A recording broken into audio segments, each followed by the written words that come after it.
Om.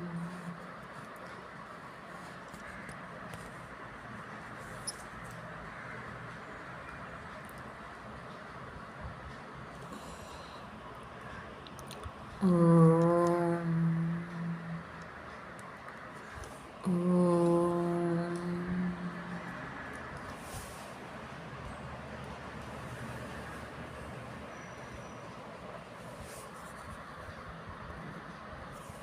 Hari Om. Convocation address. The commandments on right living from the Taittiriya Upanishad.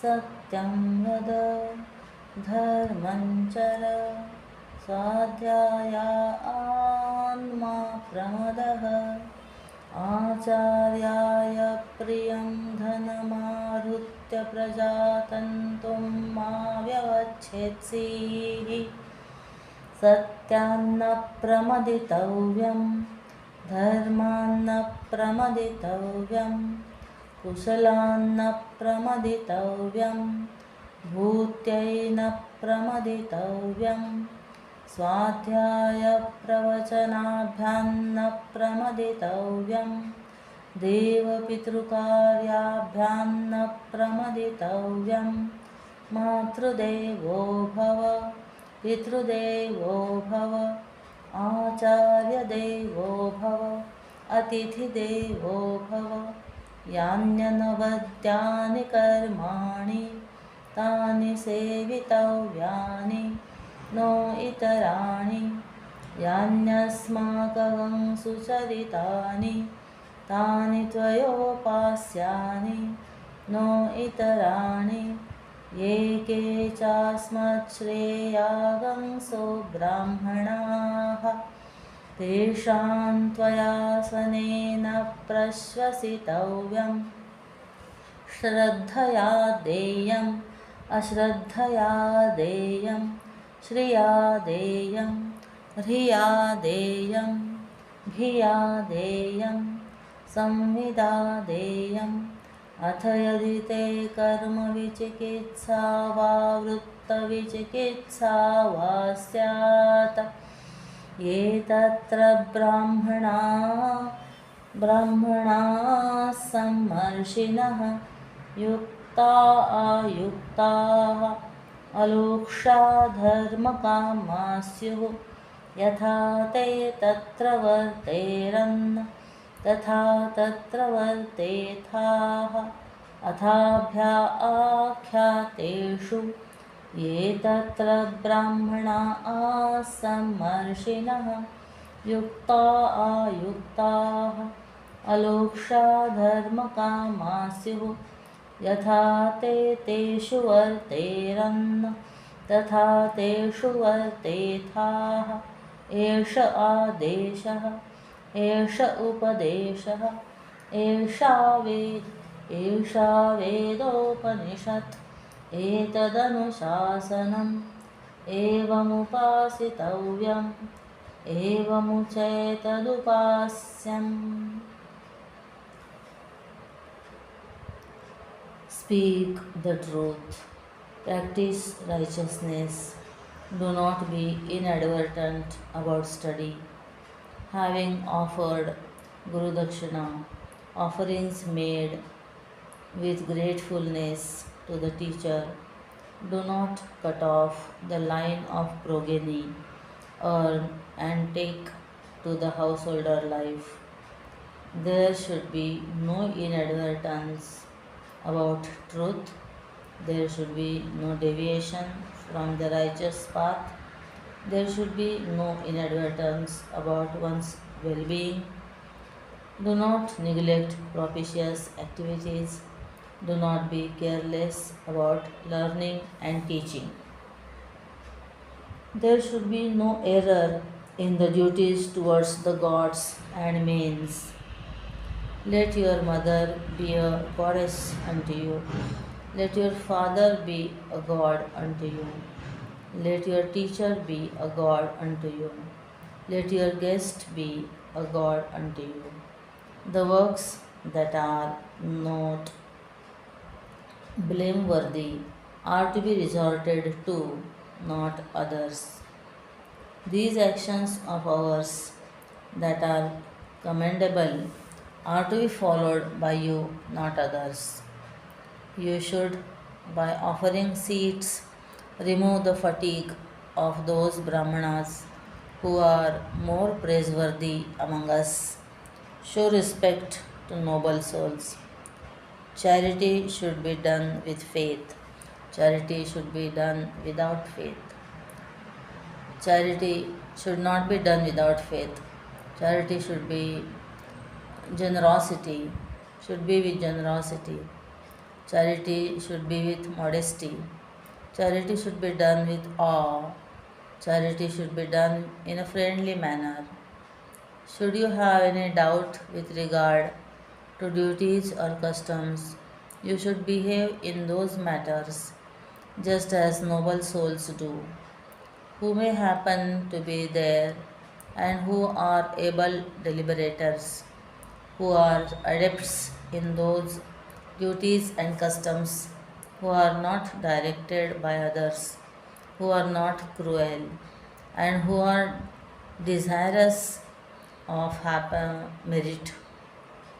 Then, as for the accused people, you should behave with regard to them just as the noble souls do, who may happen to be there and who are able deliberators, who are adept in those duties and customs, who are not directed by others, who are not cruel, and who are desirous of merit.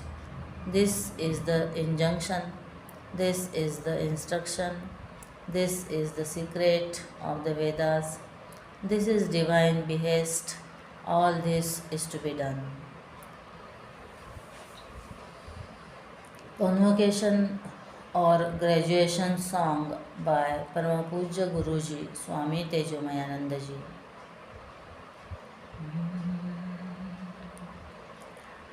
अभिनन्दनम् अभिनन्दनं दीक्षान्तकाले अभिनन्दनम् उद्यमेन हि वर्धते यशः कुरु कर्म त्वं सर्वदा ततः स्वस्ति वस्सदा शोभने पथि प्रार्थयामहे ईश्वरं प्रति. Hearty congratulations to you on the occasion of the graduation or convocation ceremony. Success is achieved by hard work alone. Therefore, always work diligently. We pray to God to bless you always on the path of goodness. What to do about boys and why boys don't listen? Excerpts from the book Why Men Don't Listen and Women Can't Read Maps by Barbara and Alan Pace. Boys are failing more at school than girls. They seem to need different schooling for girls. 80 to 90% of expulsions in schools in the Western world are boys.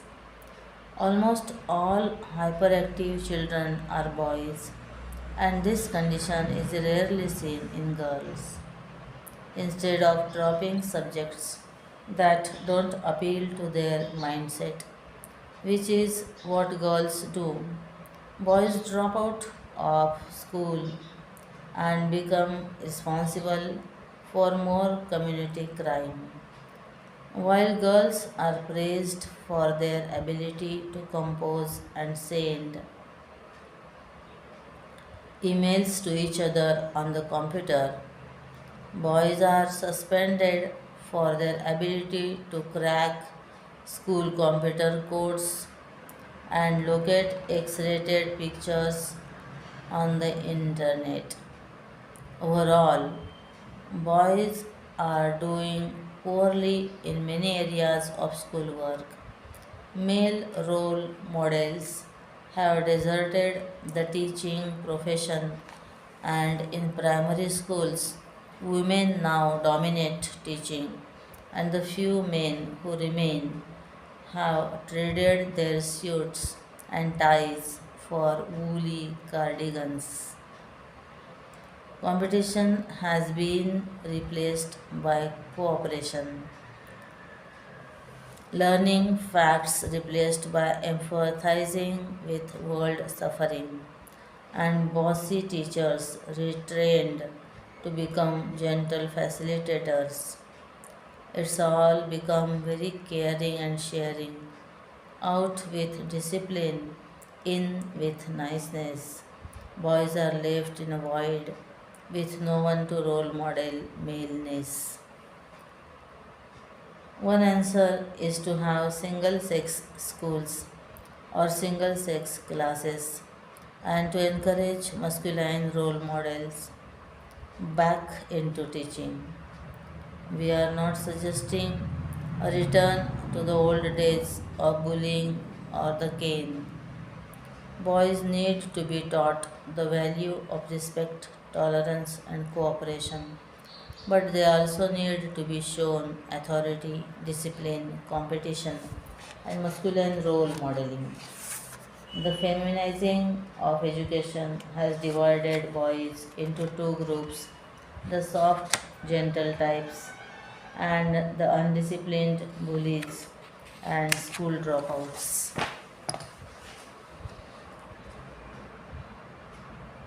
4 out of 5 primary school teachers are now female, and more boys are being raised by single mothers.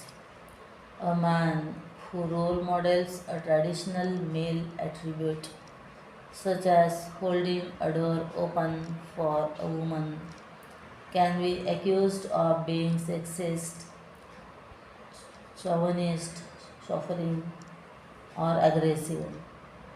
It's amazing that here at the beginning of the 21st century, we still don't teach an understanding of male and female relationships in our schools. To prefer to study rats running around mazes, we prefer to study rats running around mazes, or to look at how a monkey will do backflips when conditioned by the reward of banana. Science is a slow, lumbering discipline and takes years to feed its results into the education system. For example, why boys don't listen. Why boys don't listen?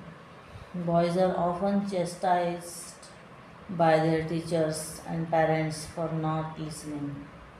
But as boys grow, particularly approaching puberty, their ear canals undergo growing spurts that can cause a temporary form of deafness. Female teachers have been found to reprimand girls differently to boys and seem intuitively to understand male and female hearing differences. If a girl refuses to keep eye contact while the teacher berates her, a female teacher will continue the reprimand. If a boy refuses eye contact, many female teachers intuitively understand that he probably either can't hear or is not listening and will say, "Look at me when I speak to you." Unfortunately, boys are equipped for effective seeing rather than hearing.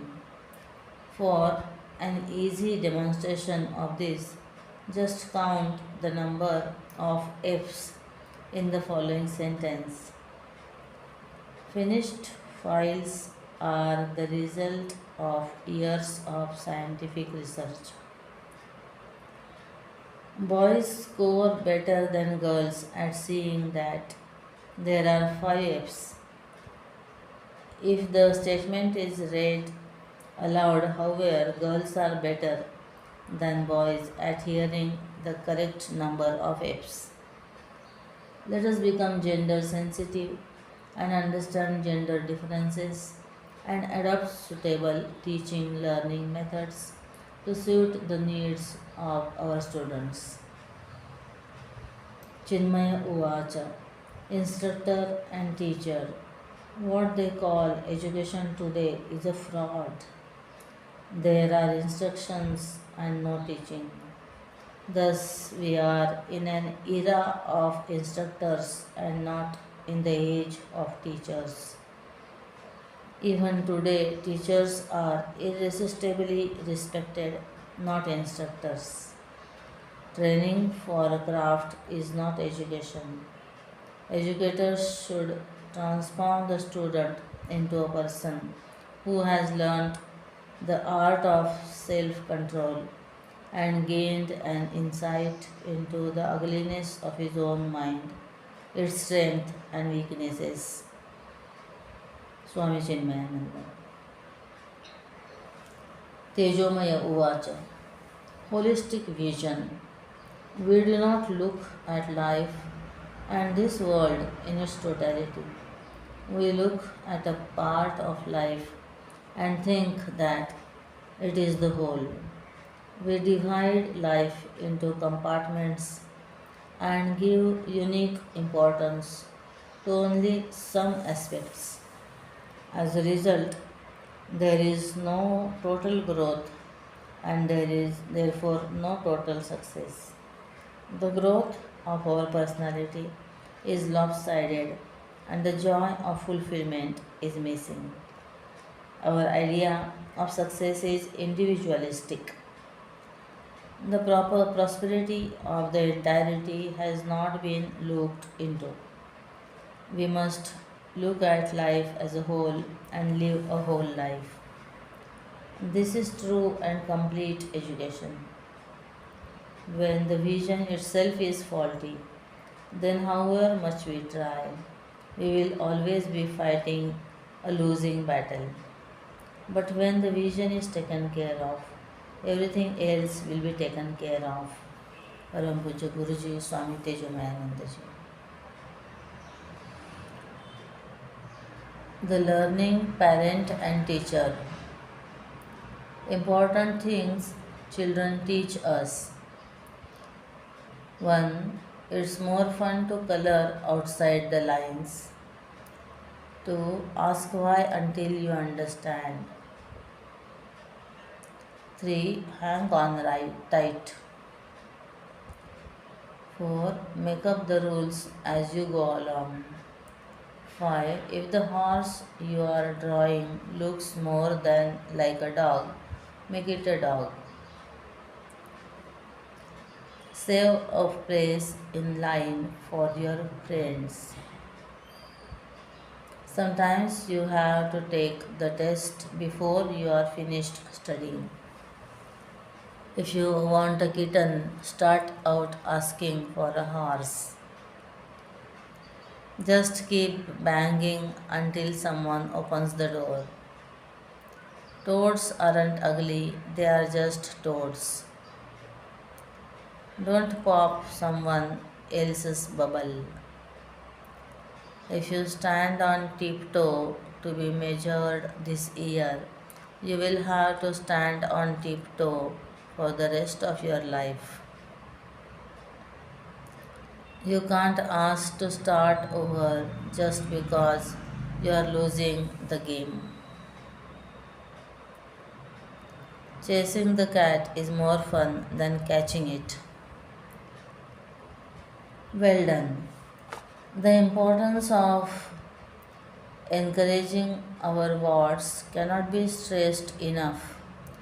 It is not easy for a teacher to do so in the midst of having to handle many children and copious portions and still show results. Yet it is the bounden duty of every teacher to retain sensitivity and awareness of the young birds in his or her hand and give the necessary inputs to mold them well. Much of his This begins with communication. A group of frogs were traveling through the woods, and two of them fell into a deep pit. All the other frogs gathered around the pit. When they saw how deep the pit was, they told the unfortunate frogs they would never get out. The two frogs ignored the comments and tried to jump up out of the pit. The other frogs kept telling them to stop, that they were as good as dead. Finally, one of the frogs paid heed to what the other frogs were saying and simply gave up. He fell down and died. The other frog continued to jump as hard as he could. Once again, the crowd of frogs yelled at him to stop the pain and suffering and just die. He jumped even harder and finally made it out. When he got out, the other frogs asked him, "Why did you continue jumping? Didn't you hear us?" When he did not answer, they realized that he was deaf. He thought they were encouraging him the entire time. This story teaches two lessons. There is power of life and death in speech. An encouraging word or gesture to someone who is down can lift him up and help him make it through the day. A destructive word to someone who is down can be what it takes to kill him. Be careful of what you say. It is sometimes hard to understand that an encouraging word can go such a long way. Anyone can speak words that tend to rob another of the spirit to continue in difficult times. Special is the individual who will take the time to encourage others. Be special to others, especially as a teacher to your students. Chinmaya Uvacha. Tender, loving care. A tender plant with right support can be trained to grow correctly, but after a stage when the tissues have hardened, a curvature in the same plant cannot be straightened. Character building of a nation must start from the cradle and the playfields. This is the most important duty of every government that shoulders the responsibility of spreading education among the masses. Param Puja Gurudev Swami Chinmayananda.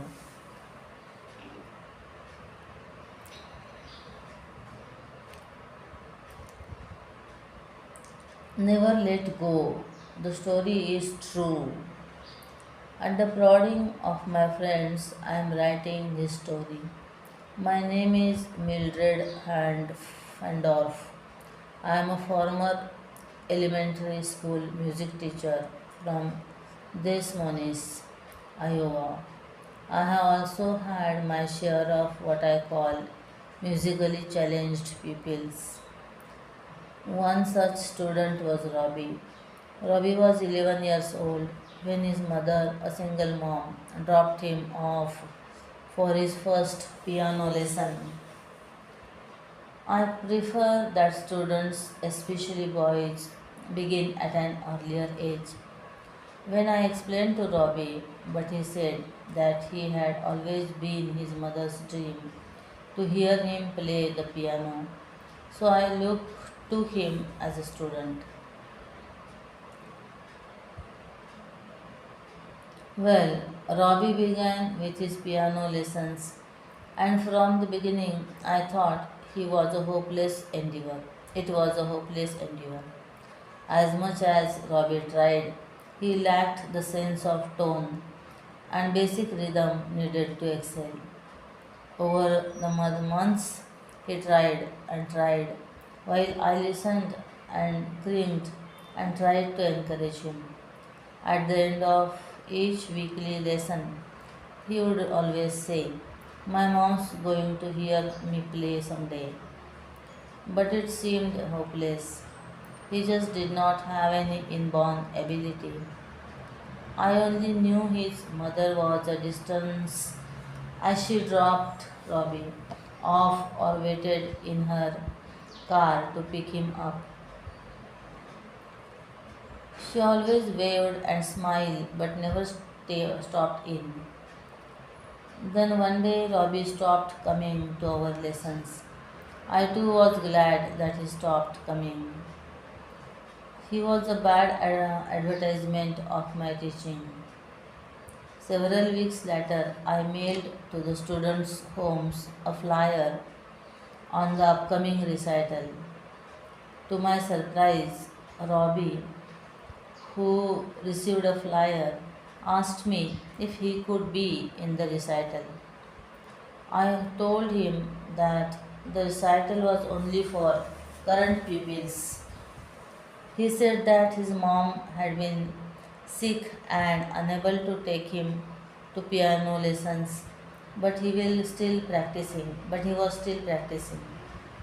Miss Hondoff, I have just got to play, he insisted. I don't know what led me to allow him to play in the recital. Maybe it was his persistence, or maybe it was something inside of me saying that it would be alright. The night for the recital came. The high school gymnasium was packed with parents, friends, and relatives. I put Robbie up last in the program before I was to come up and thank all the students and play a finishing piece. I thought that my damage he would do would come at the end of the program and I could always salvage his poor performance by through my curtain closer. Well, the recital went off without a hitch. The students had been practicing and it showed. Then Robbie came up on stage. His clothes were wrinkled and his hair looked like he had run an egg beater through it. Why didn't he dress up like the other students? I thought. Why didn't his mother at least make him comb his hair for this special night? Robbie pulled out the piano bench and he began. I was surprised when he announced that he had chosen Mozart's Concerto number 21 in C major. I was not prepared for what I heard next. His fingers were light on the keys. They even danced nimbly on the ivories. He went from pianissimo to fortissimo, from allegro to virtuoso. Never had I heard Mozart played so well by people his age. After 6.5 minutes, he ended in a grand crescendo, and everyone was on their feet in wild applause. Overcome and in tears, I ran up on stage and put my arms around Robbie in joy. I have never heard you play like that, Robbie. How do you do it? Through the microphone, Robbie explained. Well, Miss Hondorf, remember I told you my mom was sick? Well, actually, she had cancer and passed away this morning. And well, she was born deaf. So tonight was the first time she ever heard me play. I wanted to make it special. There wasn't a dry eye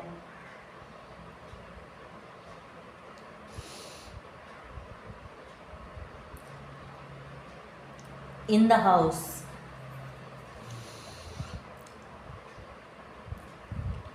That evening, as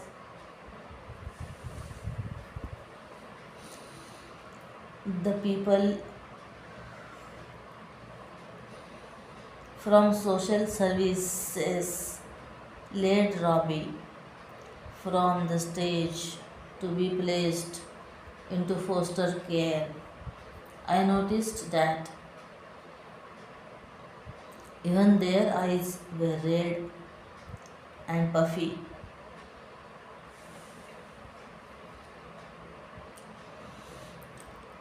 and I thought to myself how much richer my life had been for taking Robbie as my pupil.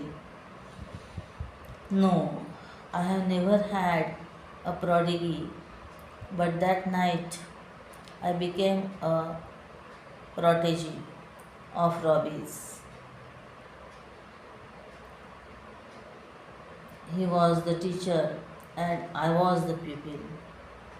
For it is he who taught me the meaning of perseverance and love and believing in yourself and maybe even taking a chance in someone and you don't know why.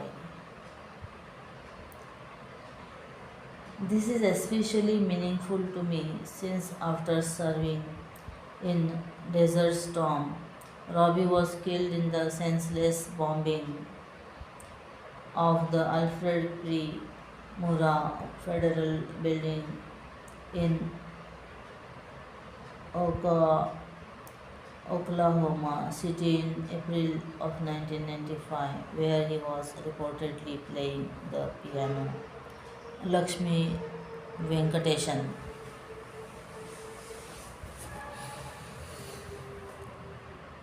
Glorious Days. Here is a stirring account of an NRI parent during her days in England. Perhaps this incident inspired her to become a teacher herself.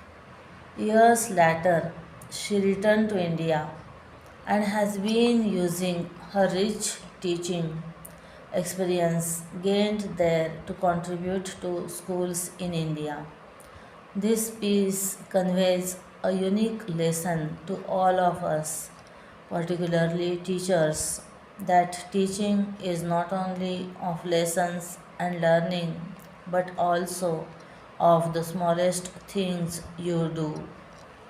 Nothing is too high or low for a teacher if it teaches something. This was in 1985 in England. One day, I saw a note in the notice board saying, Mother's help needed. Come and meet Mrs. Anne Grocott on Tuesday at 10 o'clock, where my son was studying in the nursery section. I went on Tuesday out of curiosity. The moment Mrs. Anne saw me, she gave a tray and said, Here, take this and make 15 pops, orange squash, for the children, and you will find the tumblers round the corner in the cupboard. Thank you. I just obeyed. As soon as the children finished, she told me to wash the tumblers and wipe them neatly. I did that too. She said, That will do, thank you. I stayed in the classroom waiting for further instructions until the day was over. She told me to come the next day. I said to myself, No way, and left only to find myself landing in the school the next day at the same time. She greeted me this time with a great smile and said, You know what to do, Miss Raja, Mrs. Raja. I did what I had to do. That whole week went off like that. I don't know. why I volunteered.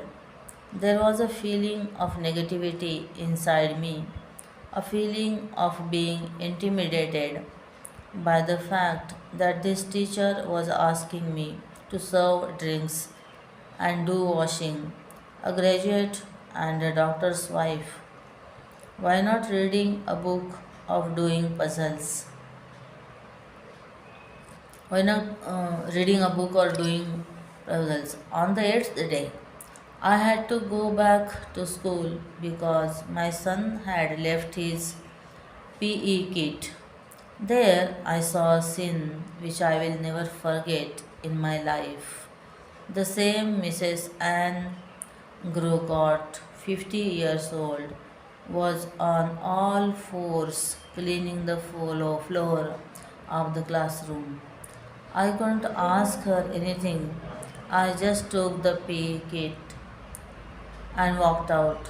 As I was coming out, she said, "Bye, Mrs. Raja. See you tomorrow." Would you be surprised if I tell you that she was the head of the nursery department? Now, should I call her action love for work or for children?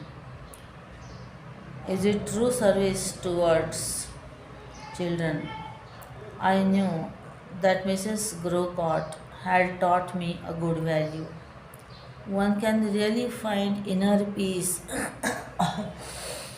and happiness from working with children, but one has to do it by oneself in one's own way. I volunteered in that nursery for 3 months until we moved to another county. I was doing other things later on, like reading about stories, showing flashcards, making salads, and helping in artwork as well. She used to look towards the children and ask me just to observe them. Aren't they beautiful? Oh, just look at them, she would say. We used to sit in the lawn and watch them as they played in the ground. Memories to cherish, glorious days. Sugandhi Raja, Chinmay Uvacha. Idolizing the ideal. Children are the architects of the future world. They are the builders of humanity. It is the most sacred task of parents as well as teachers to mold their lives in accordance with the sublime Indian tradition. Teachers must be taught not only how to communicate but must also, at least in school, become in their behavior ideal. Then it would be easy for students to grasp values, to live up to them. If Gandhiji was himself not spinning, nobody would have done it if he had just said it. That is why nobody obeys the leaders of today because they only speak and do not do. Param Pujya Gurudev Swami Chinmayanandaji. A star is born. Nirmala Didi's incredible ability to explain the basics of science will forever remain a vivid and precious memory of my life, said astronaut Kalpana Chawla about Nirmala Nambudripad, her science teacher from her school, Tagore Bal Niketan in Karnal, Haryana. On her second and final space mission, Chawla carried a white silk banner as part of a worldwide campaign to honor teachers. The 5 feet by 3 feet cloth shows a teacher's outstretched hand blessing a girl bowing before her. Chawla's announcement set off a hunt for Nirmala Nambudripad that ended in Bangalore. where she had moved with her parents in the 80s and continued teaching. What did she say all those years ago to her eager young students that motivated one to literally become a star? Karnal was a very small town in those days, and nobody thought it very important to go to school. Namodripad reflects. So it was very important to motivate those children to educate themselves and achieve something in life. Unlike in the cities where teachers are mostly called madam or miss, these girls used to call us Didi or Behenji, sister. I emphasized that it was very important that every single one of them try to achieve something truly great in life. Since science was the subject I taught, I told my students that they could achieve a lot through mathematics and science. I never even imagined that a girl sitting in my class would take my words so seriously. Every class will always have at least two or three students who ask questions that are completely out of the syllabus. Usually, teachers just brush them aside because they are so blinkered. On the other hand, she tries to demonstrate the relevance of science in our day to day life. Space for those children in Karnal was something very mysterious and so far removed from the mundaneness of their existence, she says. I tried my best to demystify it for them, but I never once imagined that one of my students would someday actually reach out for the stars and become one. Brain teasers. Few teachers realize that the standard part of today's education in India does not hone intellectual skills or increase analytical abilities, sharpness of thinking, and presence of mind. For this, teachers have to equip themselves constantly with books and aids with questions designed to help children with these aspects. Otherwise, children develop lopsided intellectual growth reflected in good academic performance but little inclination or ability for constructive research or innovative contributions to society. Here is a very simple little test comprising of four questions to trigger the level of your intellect. Your replies must be spontaneous and immediate with no deliberating or wasting time and no cheating. Marks set go. You are competing in a race and overtake the runner lying in the second place. In which position are you now? Answer. If you answered that you are now coming first, then you are completely wrong. You overtook the second runner and took his place, therefore, you are coming second. If you overtake the last runner, what position are you now in? Answer. If you answered second last, once again you are completely wrong. Think about it. How can you can overtake the person coming last? If you are behind them, then they can't be last. The answer is impossible. Anyway, here's another to try. Don't take any notes or use a calculator, and remember your replies must be instantaneous. Take heart. Take 1000, add 40, add another 1000, add 30, 1000 again plus 20 plus 1000. and plus 10. What is the total? Answer 5000. Wrong again. The correct answer is 4100. Try again with a good calculator. Fourth, Mari's father has five daughters. Chacha, Cheche, Chichi, Chocho. So, what would be the name of fifth?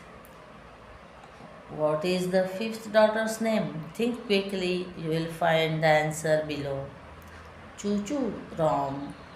It is obviously Mari. Read the question properly. Hunt for more of such questions from books and experts.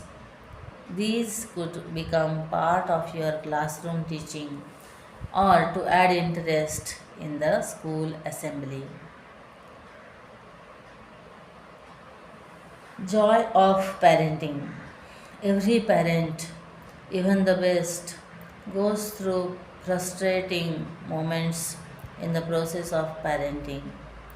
Here is a consoling and moving piece posted on the internet by Indira Bhatt, which gives a new vision to the ups and downs of parenting. The US government recently calculated the cost of raising a child from birth to 18 and came up with $160,140 for a middle income family. Talk about a bigger shock that doesn't even touch college tuition. For those with kids, that figure leads a wild fantasies about all the money we could have banked if not for insert your child's name here. For others, that number might confirm the decision to remain childless. But $160,140 isn't so bad if you break it down. It translates into $8896.66 a year, $741.38 a month, or $171.08 a week. That's a mere $24.44 a day, just over a dollar an hour. Still, you might think the best financial advice says don't have children if you want to be rich. It is just the opposite. What do you get from your $160,140? Naming rights, first, middle, and last. Glimpses of God every day, giggles under the bed sheets every night. More love than your heart can hold, butterfly kisses and huge hugs, endless wonder over paper boats, clouds, flowers, and creepy crawlies, a hand to hold, usually covered with mud, a partner for blowing bubbles, flying kites, building sand castles, and dancing in the pouring rain. Someone to laugh yourself silly with, no matter what the boss said or how your day was. For $160,140, you never have to grow up. You get to finger paint, carve potatoes, play hide and seek, and catch lighting bugs. Lightning bugs. You have an excuse to keep reading children books, watching cartoons, going to kids' movies, and wishing on stars. You get to frame lamps in scrapbooks and collect cards and souvenirs for Christmas. You get to be a hero just for retrieving a ball off the garage roof, making stumps stand on the loose earth, removing a splinter, and coaching a cricket team that never wins but always gets treated to ice cream regardless. You get a front row seat in history to witness the first step, first word, and first solid meal. You get to be immortal.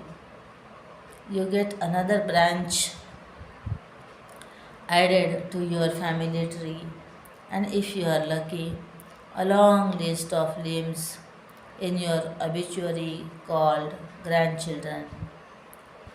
You get an education in psychology, nursing, criminal justice, communications, and human relations that no college can match.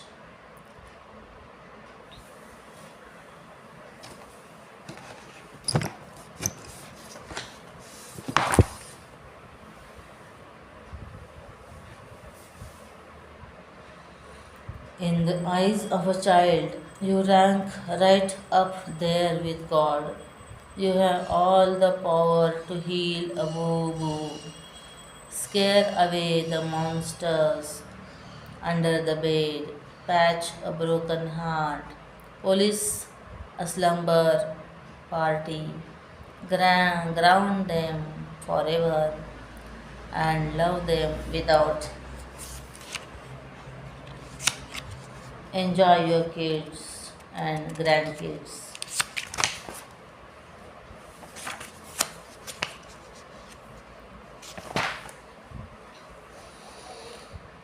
The child's insight.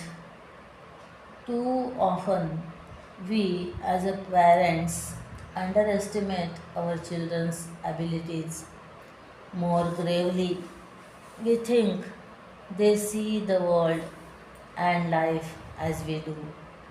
These few touching anecdotes give you an insight into the world as children see it.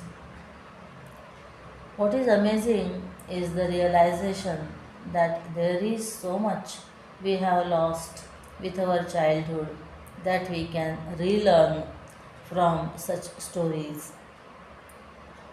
Author and lecturer Leo Buscaglia once talked about a contest he was asked to judge. The purpose of the contest was to find the most caring child. The winner was a 4-year-old child whose next door neighbor was an elderly gentleman who had recently lost his wife.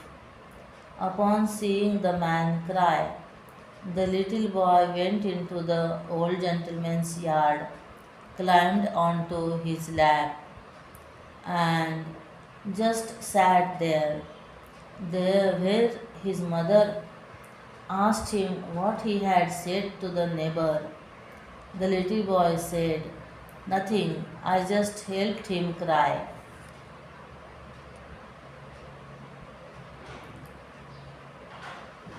The first graders of a school were discussing the picture of a family. One little boy in the picture had a different colored hair than the other family members. One children suggested that he was adopted, and a little girl said, "I know all about adoption because I was adopted." "What does it mean to be adopted?" asked another child. "It means," said the girl, "that you grew in your mummy's heart instead of her tummy."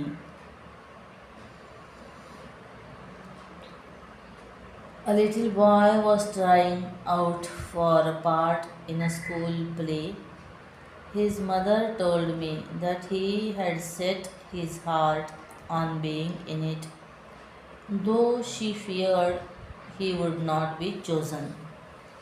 On the day the parts were awarded, I went with her to collect him after school. He rushed up to her, eyes shining with pride and excitement. Guess what, mother? He shouted, and then said those words that will remain a lesson for to most adults. I have been chosen to clap and cheer.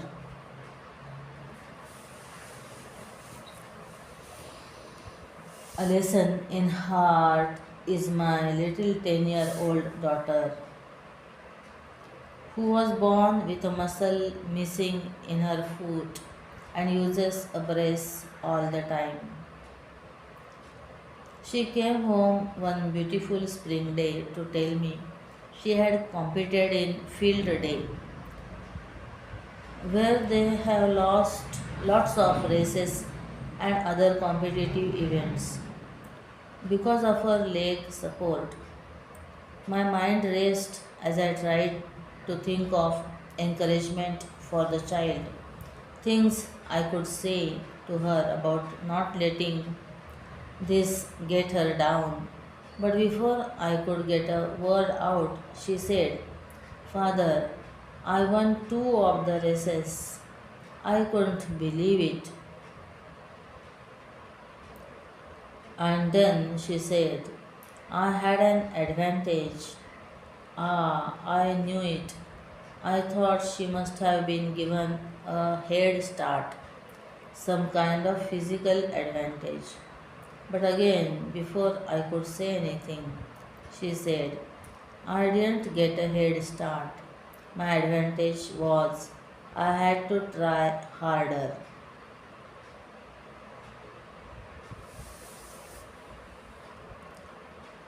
Source the internet. Tejomaya Uvacha. Take a stand.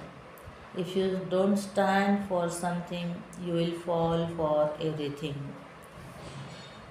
Param Pujya Guruji Swami Tejomayanandaji. Puzzling solutions. My youngest and I share a passion for solving puzzles. This Christmas, he was given a 250-piece jigsaw, his greatest challenge to date. We decided to tackle it over the past few days and are learning quite a bit. It is ironic how similar successfully approaching a puzzle is to balanced living. Did you know, for example, that the piece you need to complete a certain section is most often right under your nose? In fact, it is most likely the piece you have tried and discarded several times already, but you just forgot to try it at a different angle. How often have I found that a solution to a problem in my life was the most simple and first discarded? We have also found that the more we try to force pieces to fit, the more elusive the solution becomes. No matter what we do, if a piece is not meant to fit, it won't. It is the old square peg in the round hole thing. The best way to complete a puzzle section is to refrain from analyzing it to death. Going by gut instinct yields better results each time. How often have I found that forcing my solution never works? It also never fails that when I have decided I do not have enough pieces to solve the puzzle, I am proven wrong. No matter how certain I am that I am short, there is always enough.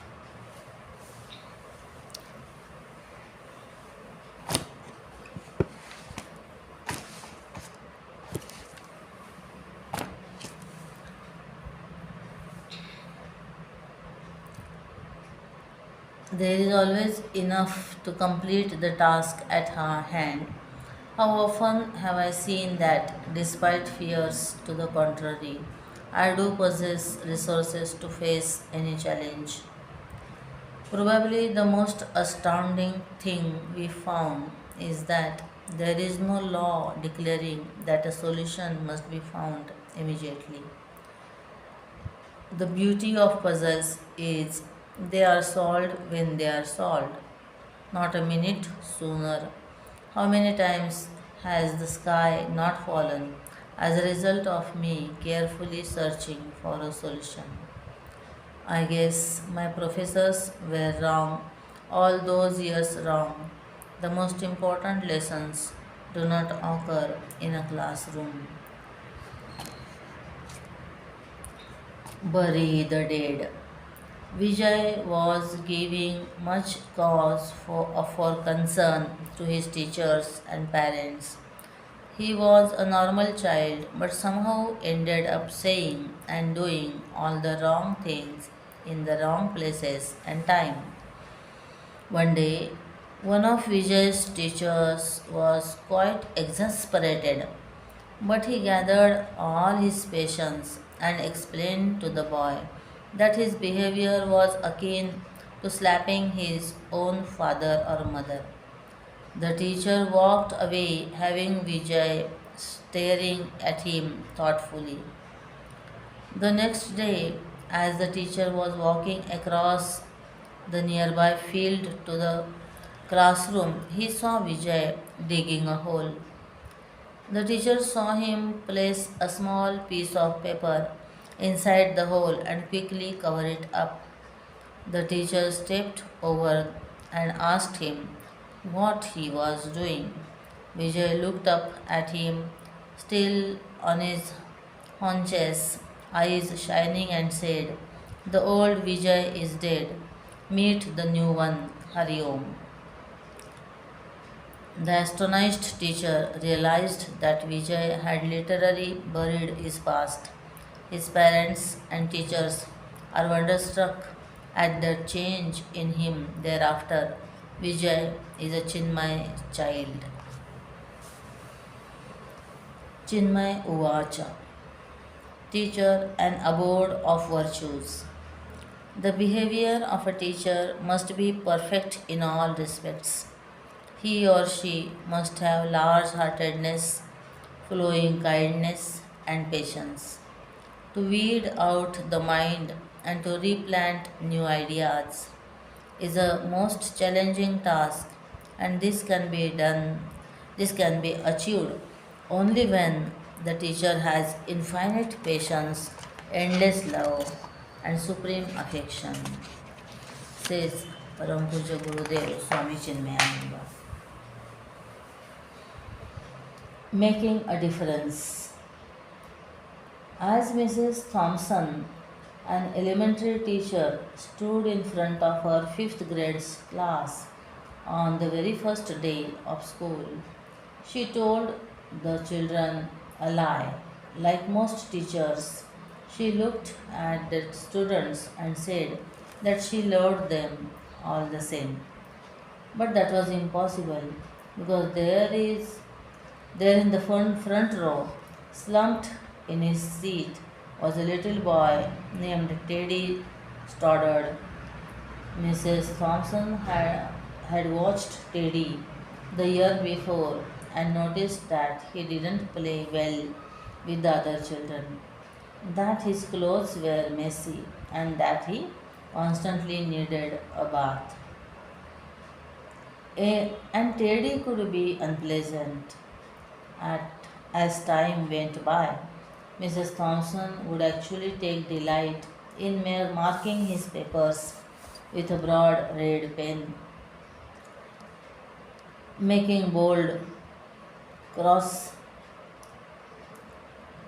X's and then putting a big F at the top of his papers. At the school where Mrs. Thompson taught, she was required to review each child's past records, and she put Teddy's off until last. However, When she reviewed his file, she was in for a surprise. Teddy's first grade teacher had written, Teddy is a bright child with a ready laugh. He does his work neatly and has good manners. He is a boy to be around. He is a joy to be around. His second grade teacher had written, Teddy is an excellent student, well liked by his classmates. But he is troubled because his mother has a terminal illness. Life at home must be a struggle. The third grade teacher had said his mother's death has been hard on Teddy. He tries to do his best, but his father doesn't show much interest, and his home life will soon affect him if some steps aren't taken. The review from Teddy's fourth grade teacher said Teddy is withdrawn and doesn't show much interest in school. He doesn't have many friends and sometimes sleeps in class. By now, Mrs. Thompson realized the problem and she was deeply ashamed of herself. She felt even worse when her students brought her Christmas presents. They were all wrapped in beautiful ribbons and bright paper except for Teddy's. His present was clumsily wrapped in a heavy brown paper that he had gotten from a grocery bag. Mrs. Thompson took pains to open it in the middle of the other presents. Some of the children started to laugh when she found a rhinestone bracelet with some of the stones missing and a bottle that was one quarter full of perfume. But she stifled the children's laughter when she exclaimed how pretty the bracelet was, put it on, and dabbed some of the perfume on her wrist. Teddy Stoddard stayed after school that day just long enough to say, Mrs. Thompson, today you smelled just like my mom used to. After the children left, she cried for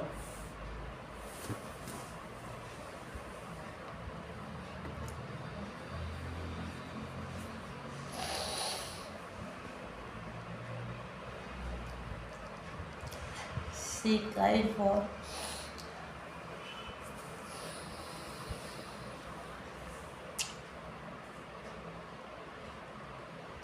at least an hour.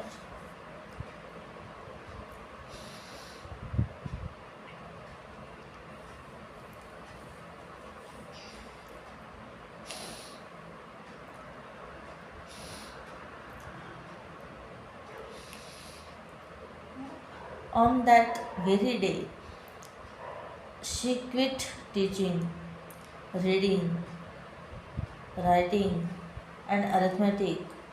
Instead, she began to teach children.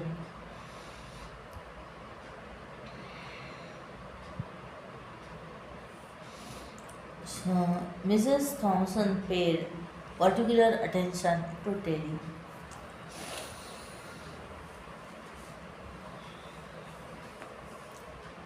As she walked with him, his mind seemed to come alive. The more she encouraged him, the faster he responded. By the end of the year, Teddy had become one of her favorite students. A year later, she found a note under her door from Teddy telling her that she was still the best teacher he ever had in his whole life. 6 years passed, went by before she got another note from Teddy. He then wrote that he had finished high school, third in his class, and she was still the best teacher he had ever had. in his whole life.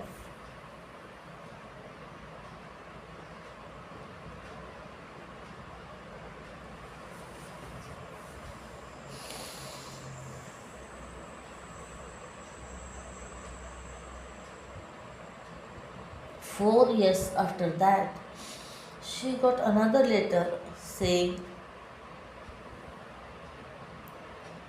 that while things had been tough at times, he had stayed in school, had stuck with it, and would soon graduate from college with the highest of honors. He assumed, he assured Mrs. Thompson that she was still the best and favorite teacher of his life. But now his name was a little longer. His signature read Theodore F. Stafford, MD. The story doesn't end there. You see, there was yet another letter a year later. This time, Teddy wrote that he would meet a wonderful girl and was going to be married.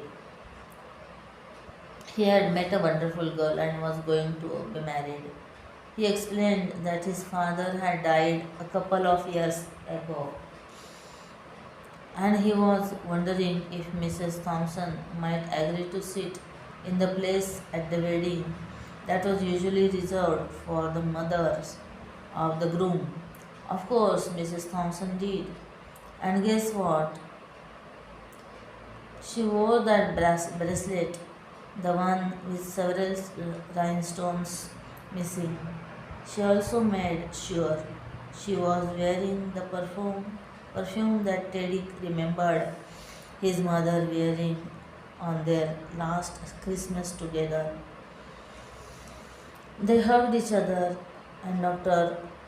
Stoddard whispered in Mrs. Thompson's ears,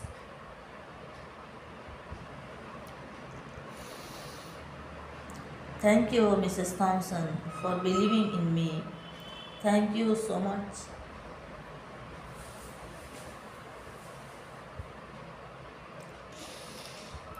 For making me feel important and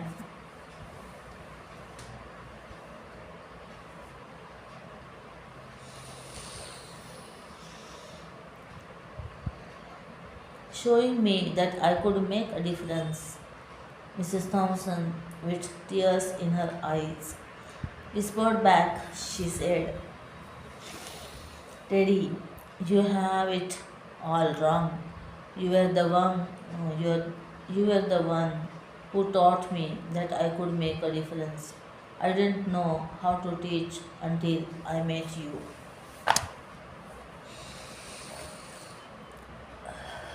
All for you, Daddy.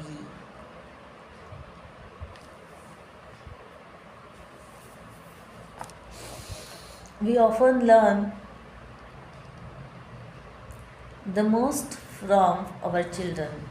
Some time ago, a friend of mine punished his 3-year-old daughter for wasting a roll of gold wrapping paper. Money was tight and he became infuriated when the child tried to decorate a box. Nevertheless, the little girl brought the gift to her father the next morning and said, "This is for you, Daddy." He was embarrassed by his earlier overreaction, but his anger flared again when he found that the box was empty.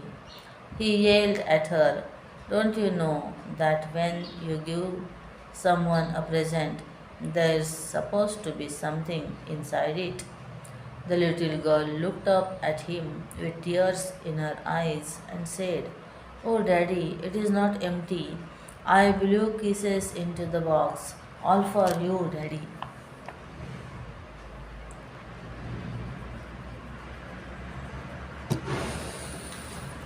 The father was crushed. He put his arms around his little girl.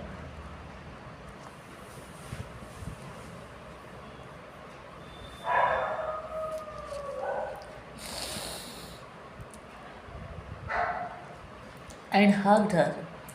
My friend told me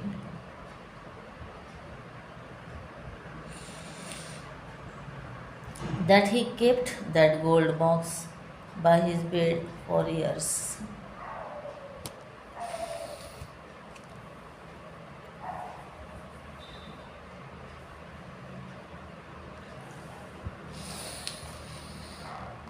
Whenever he was discouraged, he would take out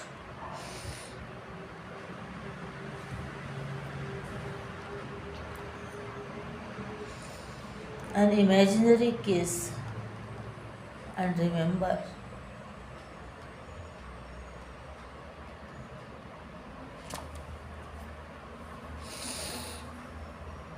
all the love of the child who had put it there.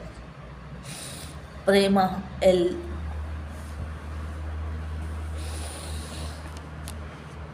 A prayer for another's child.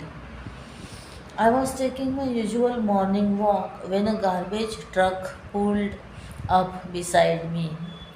I thought the driver was going to ask for direction. Instead, he showed me a picture of a cute little 5-year-old boy. This is my grandson, Jeremiah, he said. He is on a life support system at a Phonalgit hospital, thinking he would next ask for a contribution to his hospital bills. I reached for my wallet, but he wanted something more than money. He said, I am asking everybody I can to say a prayer for him. Would you say one for him, please? I did, and my problems didn't seem like much that day.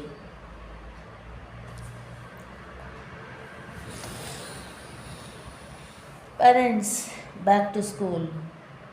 Adult education is not about literacy for adults, but about educating adults on aspects of education essential for them to fulfill their various roles and goals in life.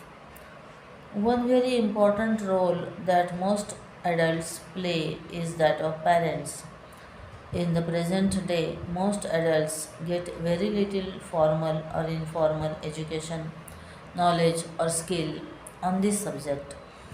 Here, the school comes into picture since the teachers are co parents of children, and to educate and mold the child is the joint responsibility of the school and home.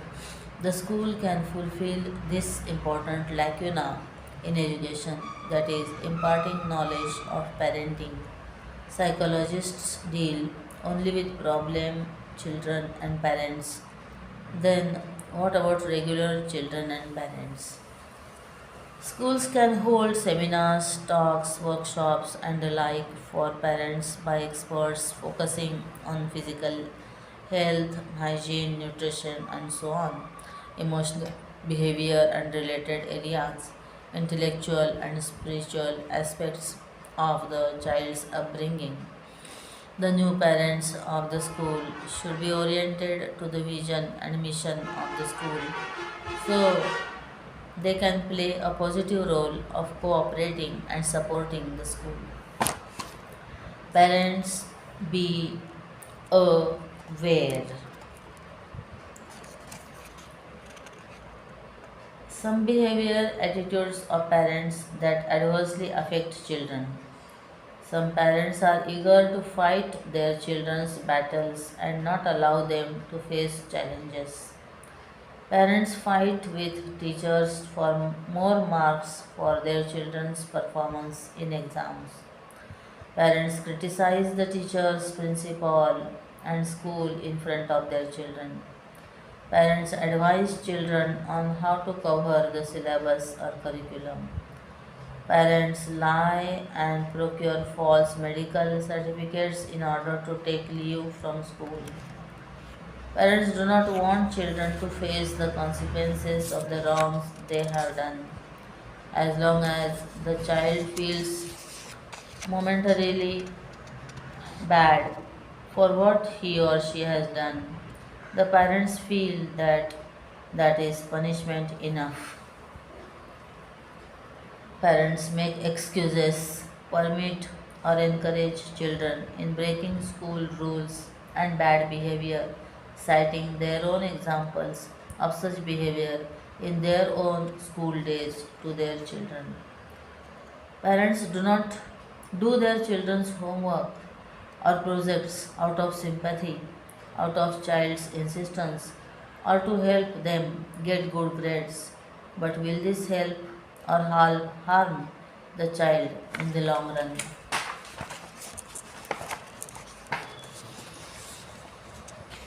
Are you a teacher by compulsion or by choice?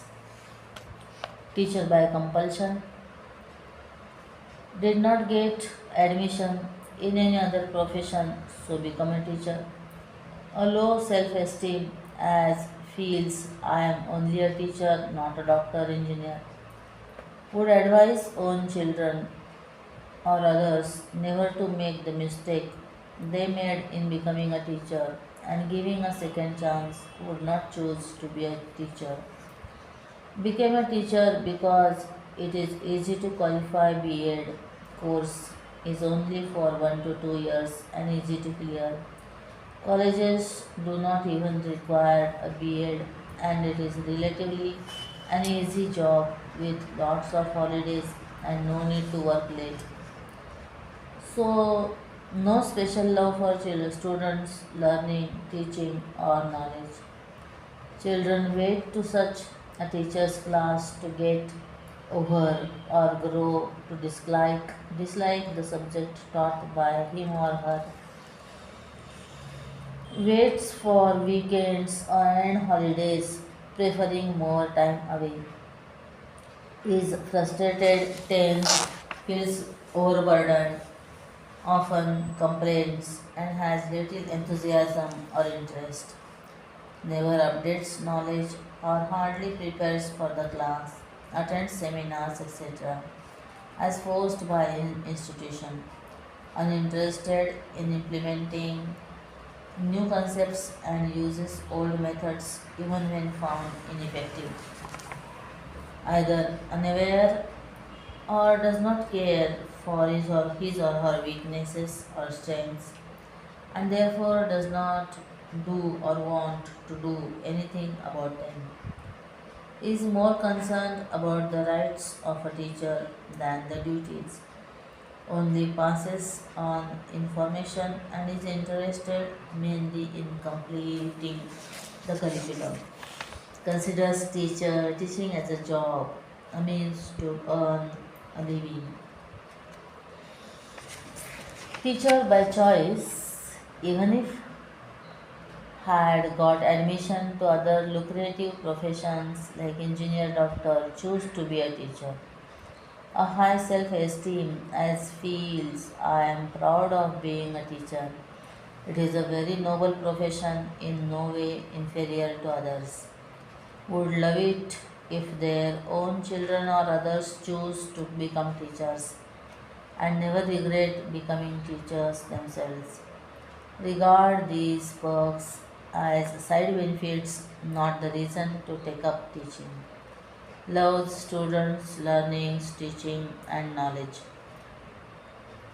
Children love such a teacher's class and the subject taught by him or her. Waits for Monday so can resume teaching, having refreshed themselves in the weekend or holiday.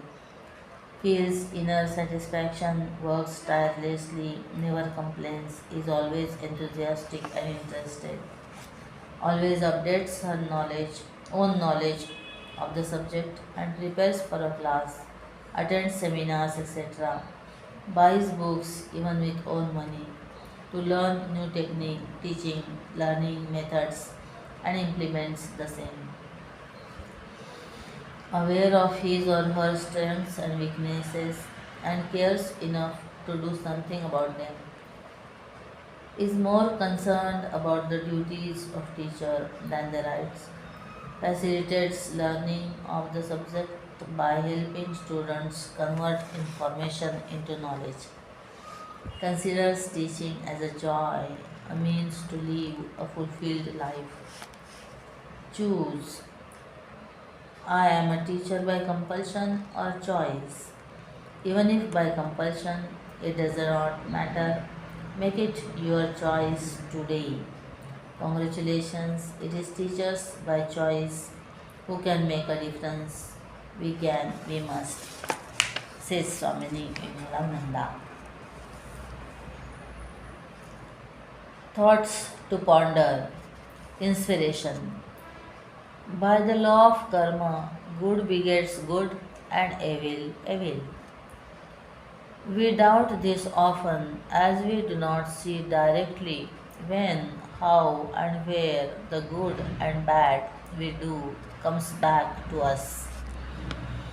Hence, stories that reiterate this are always inspiring, especially if they are true. Here is one such nugget of inspiration. The man's name was Fleming, and he was a poor Scottish farmer. One day, while trying to make a living for his family, he heard a cry for help coming from a nearby bog. He dropped his tools and ran to help. There, mired to his waist in slush, was a terrified boy, screaming and struggling to free himself. Fleming saved the lad from what could have been a slow and terrifying death. The next day, a fancy carriage pulled up to the Scotsman's spurs surrounding. An elegantly dressed nobleman stepped out and introduced himself as the father of the boy Farmer Fleming had saved. I want to repay you, said the nobleman. You saved my son's life. No, I can't accept payment for what I did, the Scottish farmer replied, waving off the offer. That moment, the farmer's son came to the door of the family hovel. Is that your son? The nobleman asked. Yes, the farmer replied proudly. I will make you a deal, said the nobleman. Let me provide him with the level of education my son will enjoy. If the lad is anything like his father, he will no doubt grow to be a man with both will, ma'am, to a man we both will be proud of, and that he did. Farmer Fleming's son attended the very best schools and in time he graduated from SI Mary's Hospital Medical School in London and went on to become known throughout the world as the noted Sir Alexander Fleming, the discoverer of penicillin. Years later, the same nobleman's son, who was saved from the bog, was stricken with pneumonia. What saved his life this time? Penicillin. The name of the nobleman, Lord Randolph Churchill. His son's name, Sir Winston Churchill.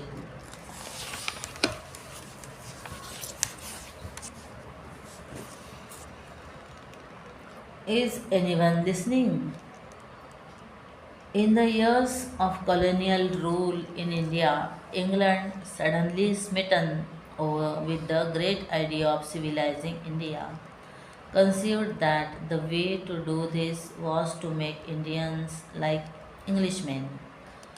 To this task, England set herself with the best will in the world, not at all realizing that, as has been so well said by the Abe Du Bois, to make a new race of Hindus, one would have to begin by understanding the very foundations of their civilization, religion, and polity, and by turning them into atheists and barbarians.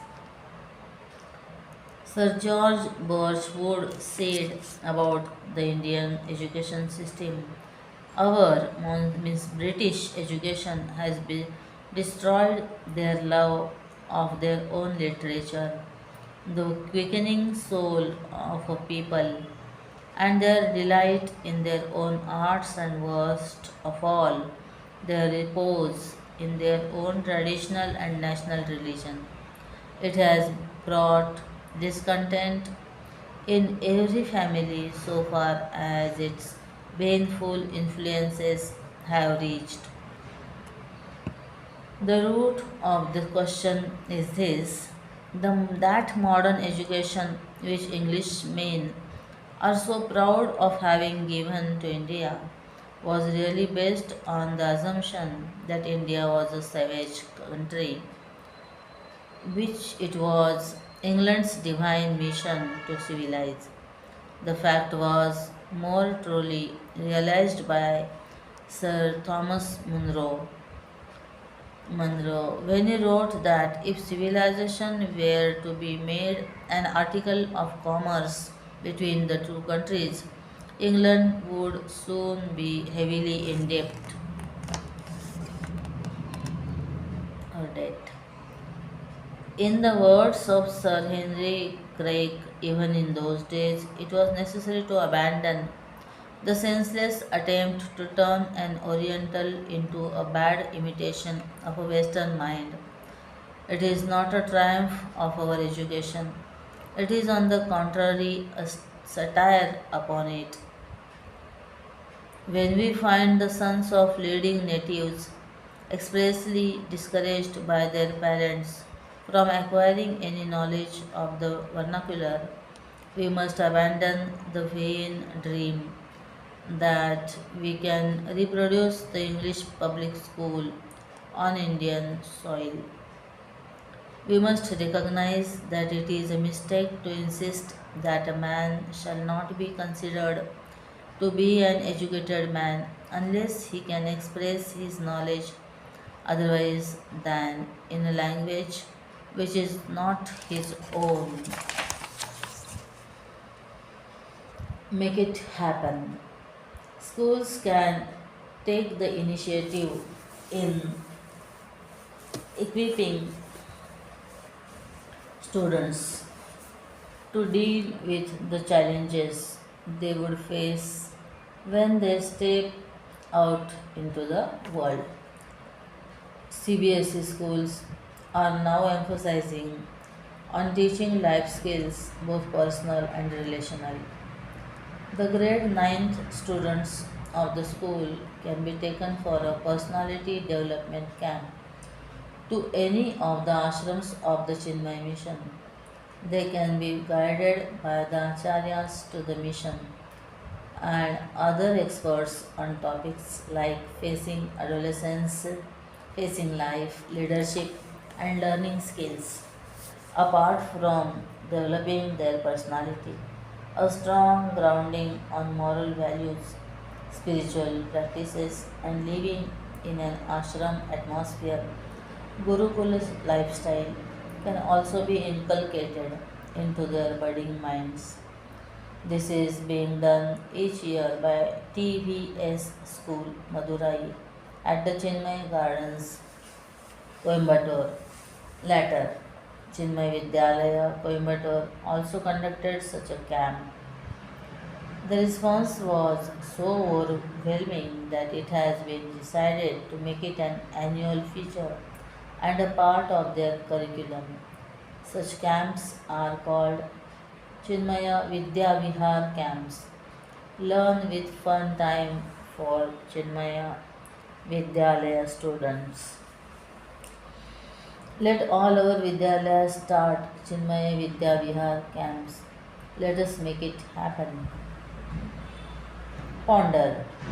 Excerpts from the talk of ex-President APJ Abdul Kalam to the 15th National Conference of Sahoday Schools on 11/12/2008 at Bhopal. What makes a school great and dynamic?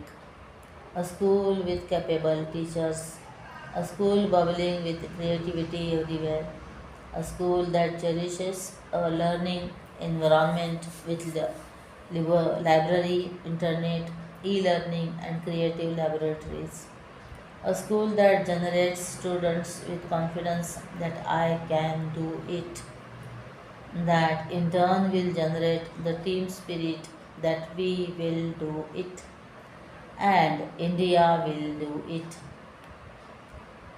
A school that has teachers who led a unique way of life with purity and become role models for the students. A school that has the capacity to teach all students to succeed and make them enlightened citizens. A school that generates alumni who cherish that they belong to this school. Teachers to teach. The mission of education is to develop righteousness in the hearts of young minds. A Greek teacher said, "Give me a child for 7 years. Afterwards, let God or the devil take the child. They cannot change the child." The great teacher Albert Einstein, in his tribute to his teacher, said, "The ideals taught by my teacher, which have lighted my way time after time, and have given me courage to face life cheerfully, have been kindness, beauty, and truth." I recall my teacher, Sri Shivasubramania Iyer, who taught me when I was a 10-year-old boy how the birds fly in the classroom and later by taking us to the seashore to give practical examples. The way he taught told me that what to dream in life and what the pattern of education should be, which I must follow. And after above all, what traits I should possess based on my teacher's life both inside the classroom and in the village. Such a race of teachers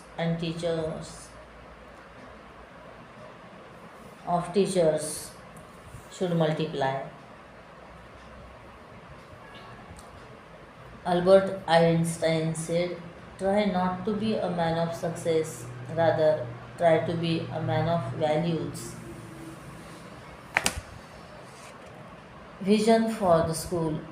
The vision should be to make a beautiful school generating righteous and happy youth who are professionally sound and morally upright. The schools should generate quality youth who are an asset to the nation. In this process, in this process, the education system has to develop the five minds as described in the book Five Minds for the Future by Howard Gardner. The five minds are the disciplinary mind, the synthesizing mind, the creative mind, the respectful mind, and the ethical mind.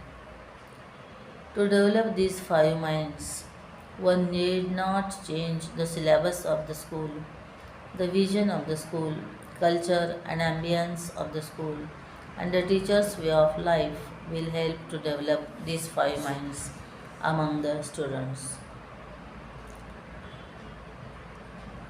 So, discipline, synthesis, creativity, respect, and ethics. Journey from dream to realization. It is important to dream. You are only limited by your imagination. Dreams take shape as vision. They guide and light your path. To fulfill the vision then becomes a mission, a plan of action. Hard and patient work helps to actualize the mission. Thus, we can bring about the realization of our dream. Power of meditation, Tapa Shakti, by Dr. Lakshmi Narayanan, an ENT specialist, is an interesting example of how aspects of spirituality can be further elucidated through academic lessons. It is said that meditation increases the powers of the mind, intelligence, and the soul, which controls all these functions. Can we pick up any examination from nature for this? Physics says there are only two types of energy in the body. The still body has potential energy, and the body in motion, kinetic energy. And the sum total of both will be zero at a given time. Even a leaf on a branch has potential energy, but when it starts falling, kinetic energy builds up, losing potential energy. This is known to most of us and is a scientific fact. In light of this, let us analyze the state of meditation. The body and the mind are slowly trained to be at rest with no body movements and no thought movements. Even the metabolism is brought to a minimum. Great yogis, time and again, have demonstrated how by meditation the BP, heart rate, and respiration can be brought to standstill. Thus, a person in deep meditation spends no energy for a moment because nothing moves, not even thoughts. No kinetic energy is spent. In other words, the body and mind builds up an enormous amount of potential energy. The more one meditates, the more of this builds up. Meditation increases our potential energy to be used up as kinetic energy later. The same process also probably happens during sleep. Thus, we wake up fresh and rejuvenated after a comfortable sleep. But sleep is often unpredictable and disturbed by various factors. Hence, often we do not sleep well. Meditation can be practiced slowly and steadily to achieve a level of perfection, and over the months and years can be done at will. We can very easily convince ourselves that a person who has learned to go into deep meditation, tapas of yogis, become a powerhouse of tapashakti. The best race. A few weeks ago, NIMH, the National Institute for the Mentally Handicapped, Hyderabad, conducted a sports meet for physically and mentally handicapped children at the National Stadium, Hyderabad. In one race, nine contestants, all physically or mentally disabled, assembled at the starting line for the 100 yards dash. At the gun, they all started out, but not exactly in a dash, but with a relish to run the race to finish and win. All, that is, except one little boy who stumbled on the asphalt, tumbled over a couple of times, and began to cry. The other eight heard the boy cry. They slowed down and looked back. Then they all turned around and went back, every one of them. One girl with a Down's syndrome bent down and kissed him and said, "This will make it better." Then all nine linked arms and walked together to the finish line. Everyone in the stadium stood and the cheering went on for several minutes. People who were there are still telling the story. Wrong. A maths teacher asked a 5-year-old child, "If I give you one apple and one apple and one apple, how many apples you have?" Within few seconds, he replied confidently, "Four." The dismayed teacher asked how. The child replied, "I already have one apple in my bag. When someone gives you an answer that is different from what you expect, do not think they are wrong. There may be an angle that you have not understood. The principal or secretary or correspondent. Date 14th December 2000. Blessed self, Hari Om graduation. Greetings to all at your school. Sir Shri Ganesham Das Damodar Birla, one of the greatest pioneer institution industrialists of pre-independence India and the founder of the famous Birla Group Industries, wrote this letter to his son Shri Vasanta Birla when he was just 8 years old. The letter, translated into English from Hindi, reveals only someone so wealthy and powerful had such lofty ideals and personified simple living and high thinking. Please read it in the school assembly. Each student is to be given a photocopy of the letter below, which has to reach the parents and is to be preserved by the student with Prem and Om Swami Vimalananda, Director, Chinmaya Vision Program. The year 1913. Chiranjeevi Vasanta. Read what I write to you when you grow up and even when you grow old. I write from my own experience. It is the truth that to get a human birth is rare, and having got it, one who misuses it is an animal. You have a wealth and health. These are good means. They find fulfillment when employed to serve others. Otherwise, they become the devil's instruments. Do take care of the following. Never spend money in fun and frolic. Ravan spent it in fun and frolic, whereas King Janaka served others. Money will not remain with you always, and therefore, as long as it remains with you, use it to serve others. Spend the minimum on yourself. Utilize the rest in removing the sorrows of the suffering. Money is power. Remember that, intoxicated with this power, it is quite possible to cause injustice to others. Let your children know this.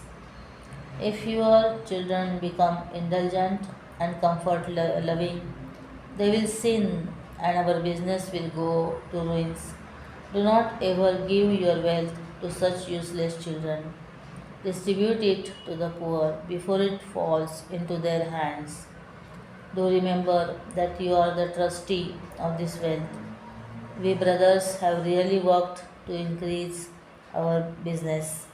Do see that the wealth is rightly used. Always remember that your money is actually the people's wealth. Do not use it for selfish purposes. Never forget God. He gives us the right understanding. Exercise control over your senses. Exercise regularly. Eat food as medicine for the body.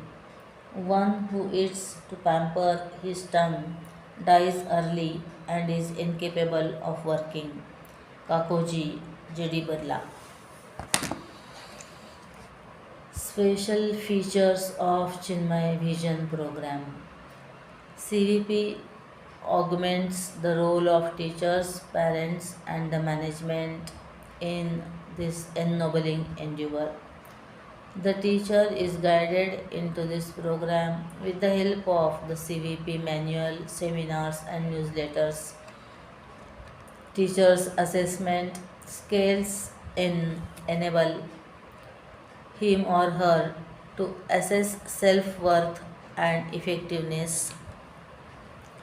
The parent is gently drawn into the program through manuals, parenting workshop, child assessment, self assessment, and expert advice.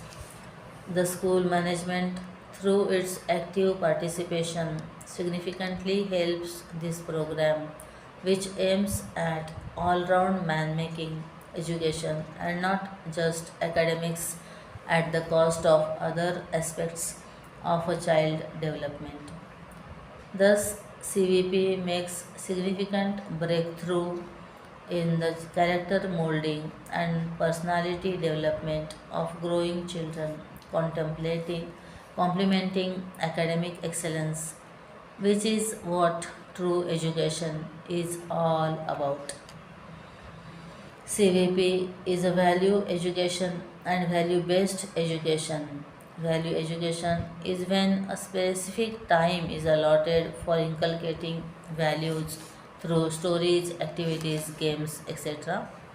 Value based education is when you impart values in and through all the academic subjects and co curricular and extracurricular activities of the Vidyalaya. CVP is a vision expanding program. Starting from self development, it helps to create a well knit family, a cohesive society, a strong country, and a peaceful world. Some of the vital areas of impact of CVP are integration between the child and the family, the child and society, the child and the nation, the child and the world, the child and the God. Integration within the institution, the management, teachers, students, principal, parents, and the public. Integration between Chinmay education institutions, Chinmay colleges, Harihar School, Chinmay Vidyalayas, and an international school. Integration with the other mission activities and projects, Vidyalay with Bal Vihar, Yuva Kendra, etc. What CVP is not? CVP is not an activity but a vision inducing program, the very spirit behind all activities in the Vidyalaya. CVP is not a value add, not something to spice up one's life, but a program that will make a qualitative difference in our life and in the very ambience of the place in which we learn. CVP is not a patchwork or cosmetic treatment, something that is done to make us appear better or smarter, but it is something that makes us good. It emphasizes in being good rather than appearing good. CVP is not only a value education program but also a value based education program. CVP is not time bound, portion based program which has to be completed before the term closes, but it is an ongoing aptitude bound program. CVP achievements. The Chinmay Vision program had its formal beginning in June 1996 when it was introduced in Chinmay Vidyalaya, Coimbatore. The CCMT Education Cell thereafter organized resource material, the CVP manual, a value education series, self improvement handbook, short talks, Chinmay Drushti, the CVP newsletter, audio cassettes, Siddha activity book, etc. This helped to guide and implement the program effectively. This program has been introduced to representatives of over 2000 schools and colleges till date and has gone to 20 states of India through more than 250 seminars. It has even crossed the shores of India. A feather in the CVP cap, the Central Board of Secondary Education CBSE, with over 6,000 schools under its wings, has featured the education philosophy of the Chinmay Vidyalayas in its value education hard handbook for teachers as one of the top value based educational program of the country. Refer pages 108 to 111 of the CBSE value education handbook for teachers. Chinmay vision of education, Chinmay Shiksha Darshanam. जीविकामात्रमेतद्वै नास्ति विद्याप्रयोजनं सर्वाङ्गीणविकासो हि विद्ययापेक्षते बुधैः. Merely earning one's livelihood is not the purpose of education. Wise men seek all-round education. काले त्वाधुनिके दृष्टा विद्या मुख्या हि वृत्तिदा लौकिकं बुद्धिचातुर्यं केवलं बहुमन्यते. In modern times, education is mainly employment oriented and worldly smartness alone is given importance. यया भवेन्न संस्कारश्छात्राणां शिक्षया शुभः निष्फला खलु सा शिक्षा श्रम एव हि केवलम्. That education is indeed fruitless and a mere labor which does not inculcate noble virtues in students. उपाधिभिर्युताश्छात्रा विश्वविद्यालयस्य हि परिभ्रमन्तो दृश्यन्ते जीविकार्थमितस्ततः. Equipped with university degrees, young people are seen wandering here and there seeking employment. साहसं न च सामर्थ्यं स्वातन्त्र्यं स्वावलम्बनं निर्माणाय भविष्यस्य दूरदृष्टिर्न विद्यते.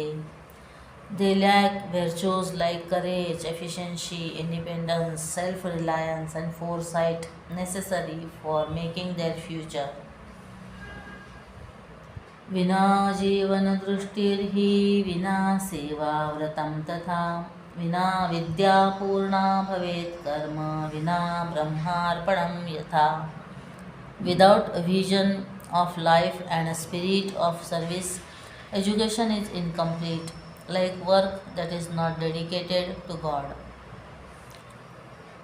कटिबद्धा वयं छात्र लक्ष्ये साधयितुं वरं शिक्षाया त्रिविधं यद्वै ज्ञानं सेवा च कौशलम्. We in Chinmay Vidyalaya are determined to achieve the threefold noble goal of education, namely vision, spirit of service and efficiency. Param Pujya Guruji Swami Chinmayananda Ji. Our contact CCMD Education Cell, Nallur Wire Post, Shirvani Road, Coimbatore 641114. Telephone number CCMD AC.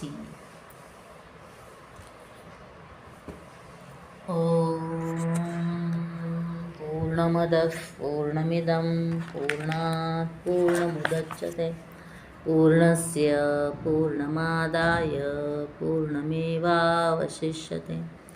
ॐ शान्ति शान्ति शान्तिः.